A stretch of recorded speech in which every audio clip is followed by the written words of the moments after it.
एक तरफ आपके राज्यसभा सांसद को सुप्रीम कोर्ट ने पीएम मोदी की डिग्री मामले में राहत देने से इनकार कर दिया है, तो वहीं दूसरी तरफ ईडी ने दिल्ली के मुख्यमंत्री अरविंद केजरीवाल के निजी सचिव विभव कुमार से पूछताछ की है। यह पूछताछ दिल्ली शराब घोटाला मामले में की जा रही है। इसी मामले में एजेंसी ने आप विधायक दुर्गेश पाठक को भी समन भेजा है। जांच एजेंसी ईडी ने दिल्ली के मुख्यमंत्री केजरीवाल के निजी सचिव से दिल्ली स्थित दफ्तर में पूछताछ की है। एजेंसी का कहना है कि वह दिल्ली शराब घोटाला मामले में और भी जानकारियां जुटाना चाह रही है और साथ ही कुछ मामलों पर स्पष्टीकरण भी चाहती है। एजेंसी इससे पहले भी विभव कुमार से पूछताछ कर चुकी है। दिल्ली शराब घोटाला मामले में ही आपके राजेंद्र नगर से विधायक दुर्गेश पाठक को भी समन भेजा गया है। पाठक को सोमवार 8 अप्रैल 2024 को ही पेश होने को कहा गया है। पाठक पूछताछ के लिए ईडी दफ्तर पहुंच चुके हैं। पाठक आपकी राजनीतिक के मामलों पर निर्णय लेने वाली कमेटी के वरिष्ठ सदस्य हैं। दिल्ली शराब घोटाला मामले में दिल्ली के मुख्यमंत्री अरविंद केजरीवाल वर्तमान में तिहाड़ जेल में न्यायिक हिरासत के अंतर्गत बंद है। माना जा रहा है कि दुर्गेश पाठक से उनके पार्टी में महत्वपूर्ण कद के चलते पूछताछ की जा रही है। वह पार्टी संगठन में लंबे समय से काम करते आ रहे हैं। बताया जा रहा है कि उनके गोवा कनेक्शन की ईडी जांच करेगी। वह गोवा चुनाव के दौरान पार्टी के इंचार्ज थे। एजेंसी का आरोप है कि दिल्ली शराब घोटाले का पैसा गोवा विधानसभा चुनावों में ही खपाया गया। वहीं आपके राज्यसभा सांसद संजय सिंह को सुप्रीम कोर्ट ने राहत देने से इनकार कर दिया है। उन्होंने गुजरात में अपने खिलाफ दायर मानहानि के एक मामले में सुप्रीम कोर्ट से राहत मांगी थी। यह मामला पीएम नरेंद्र मोदी के डिग्री पर प्रश्न उठाने से जुड़ा है। संजय सिंह ने गुजरात में दायर मानहानि मामले में उन्हें जारी किए गए समन पर रोक लगाने की मांग की थी। यह समन गुजरात के एक न्यायालय ने जारी किया था। इस पर रोक लगाने वाली याचिका को सुप्रीम कोर्ट ने सोमवार 8 अप्रैल 2024 को खारिज कर दिया।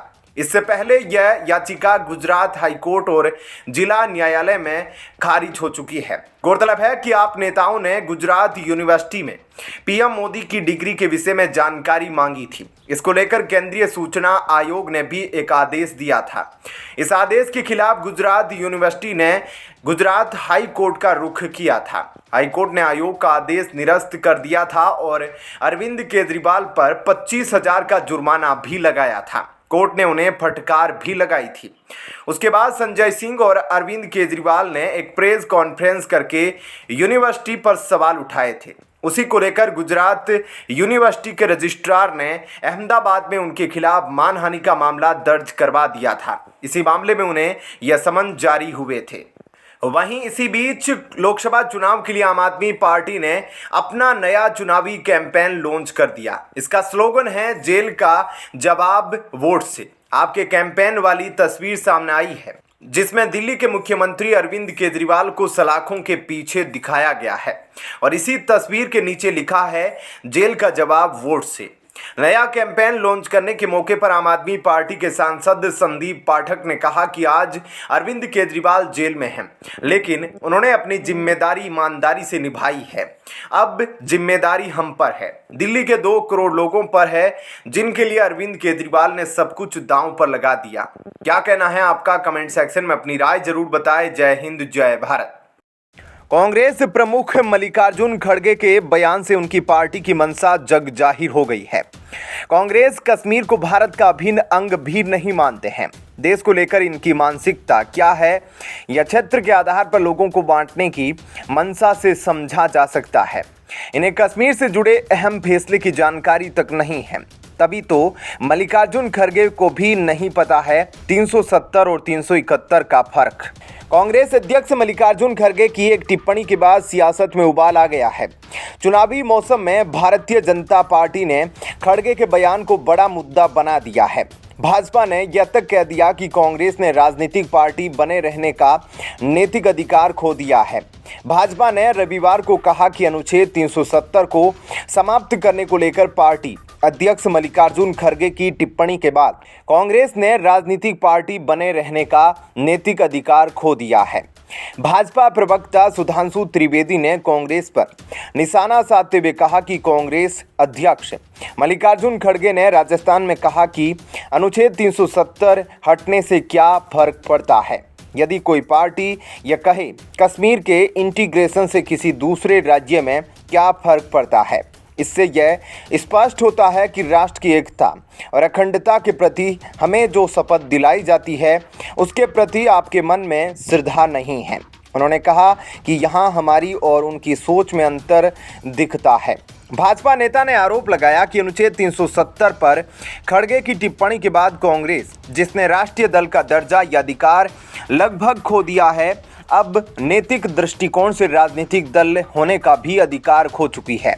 उन्होंने कहा कि कांग्रेस अब खुद को क्षेत्रीय ताकतों का समूह कह सकती है। सुधांशु ने कहा, हमारे संस्थापक सदस्य व बंगाल के सपूत श्यामा प्रसाद मुखर्जी कश्मीर में जाकर भारत की एकता और अखंडता के लिए प्राण देते हैं। हम नारा देते हैं, जहां बलिदान हुए मुखर्जी व कश्मीर हमारा है। केंद्रीय गृह मंत्री अमित शाह ने शनिवार को खड़गे की टिप्पणी को शर्मनाक करार देते हुए कांग्रेस पर निशाना साधा था। उन्होंने कांग्रेस को यह भी याद दिलाया कि जम्मू कश्मीर भारत का अभिन्न अंग है और इस पर हर राज्य और नागरिक का अधिकार है, जैसे जम्मू कश्मीर के लोगों का देश के बाकी हिस्सों पर अधिकार है। अमित शाह और जेपी नड्डा सहित भारतीय जनता पार्टी के अन्य नेताओं ने एक्स पर खड़गे के भाषण की एक क्लिप साझा की, जिसमें उन्हें राजस्थान में अनुच्छेद 370 को हटाने के बारे में बात करने की वजह से सत्तारूढ़ दल पर निशाना साधते हुए सुना जा सकता है।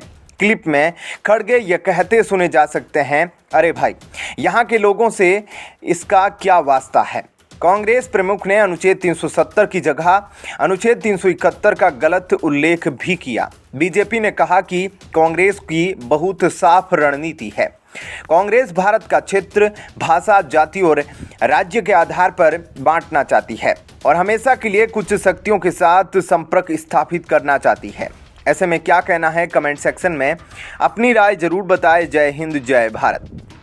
एक तरफ दिल्ली के मुख्यमंत्री अरविंद केजरीवाल की गिरफ्तारी के बाद आम आदमी पार्टी ने बीजेपी सरकार के खिलाफ मोर्चा खोल रखा है, वहीं दूसरी तरफ पूरे सियासी क्रम से आम आदमी पार्टी के बड़े चेहरे और अरविंद केजरीवाल के करीबी राघव चड्ढा अभी भी गायब है।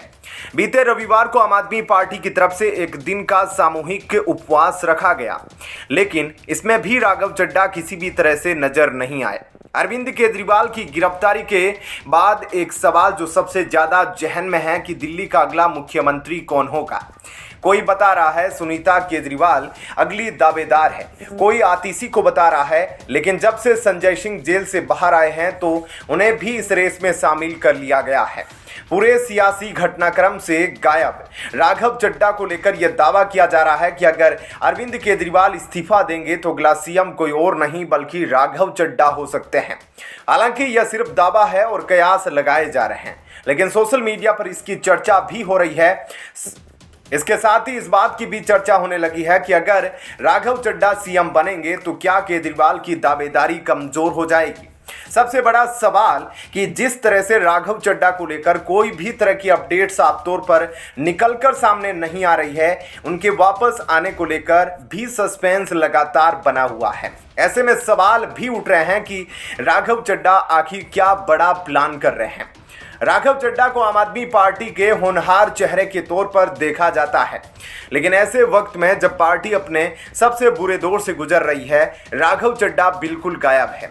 ऐसे में कई लोगों को लगता है कि वो बीजेपी को मौका दे रहे हैं। जो लोग आम आदमी पार्टी की गतिविधियों को करीब से देखते हैं तो उन्हें पता है कि चड्ढा को सुर्खियों में बने रहना पसंद है। राघव चड्ढा का दिल्ली और भारत से दूर रहने को लेकर आम आदमी पार्टी के समर्थकों में असमंजस की स्थिति भी है, जिसके बाद से अटकलबाजियों का दौर भी शुरू हो गया है। राघव चड्ढा के लंदन में होने की बात कही जा रही है, जहां उन्होंने आंख की सर्जरी करवाई है, लेकिन टाइमिंग पर गौर करें तो फरवरी और मार्च से ही राघव ने मीडिया इंटरेक्शन बंद कर दिया। यह वही समय है जब ईडी का केजरीवाल पर शिकंजा कसता जा रहा था।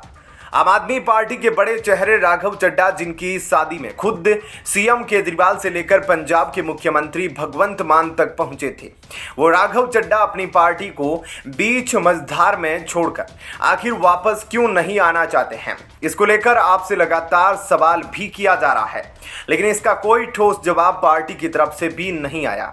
हाल ही में बीजेपी ने आपसे राघव चड्ढा को लेकर सवाल किया था। पूछा गया कि आपके इस बुरे दौर में राघव चड्ढा कहां हैं, तो दिल्ली सरकार में मंत्री सौरभ भारद्वाज ने जवाब दिया कि वो जहां भी है फिलहाल जेल में नहीं हैं, लेकिन अब वो जेल जाएंगे।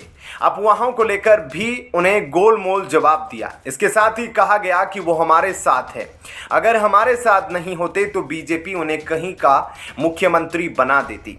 क्या कहना है आपका? कमेंट सेक्शन में अपनी राय जरूर बताएं। जय हिंद, जय भारत।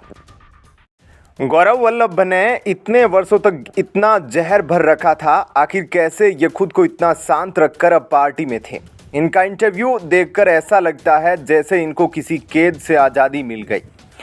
लोकसभा चुनाव से पहले नेताओं का एक पार्टी छोड़कर दूसरी पार्टी में शामिल होने का सिलसिला लगातार जारी है।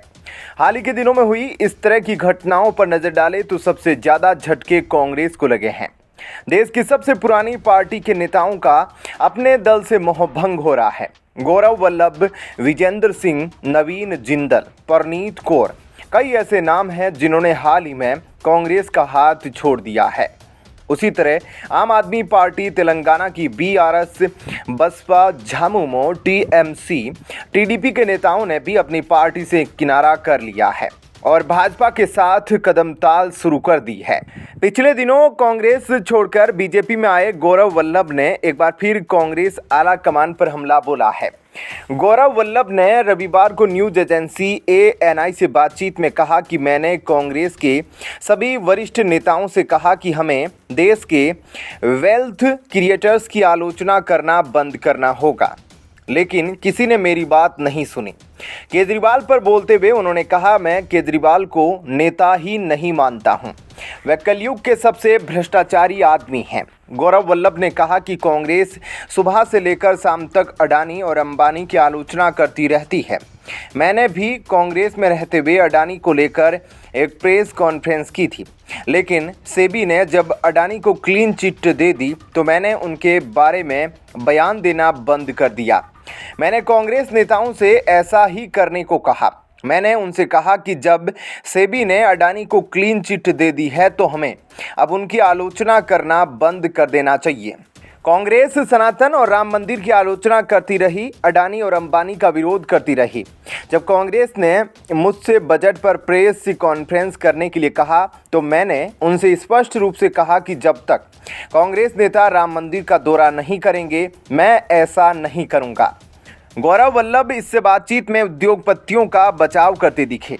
उन्होंने कहा कि वेल्थ क्रिएटर्स कोई पाप नहीं करते हैं, वे अपनी मेहनत से बिजनेस खड़ा करते हैं तो इससे देश का भी भला होता है, लोगों को रोजगार मिलता है। एक कंपनी ने एयर इंडिया को खरीदा तो कांग्रेस ने उसका भी विरोध किया। देश में सैकड़ों स्टार्टअप आज यूनिकॉर्न बन चुके हैं, क्या इन्हें भी हम गाली देते रहे? बता दें कि कांग्रेस की टिकट पर 2 चुनाव लड़ चुके और पार्टी में प्रवक्ता रहे गौरव वल्लभ ने गुरुवार 4 अप्रैल 2024 को कांग्रेस से इस्तीफा देकर भारतीय जनता पार्टी की सदस्यता ले ली थी। अपने इस्तीफे में उन्होंने कहा था कि वे कांग्रेस पार्टी के अंदर सहज महसूस नहीं कर रहे हैं। उन्होंने कहा था कि वे सनातन विरोधी नारे नहीं लगा सकते और कांग्रेस पार्टी में नए विचारों के लिए अब जगह नहीं है। ऐसे में क्या कहना है आपका? कमेंट सेक्शन में अपनी राय जरूर बताएं। जय हिंद, जय भारत।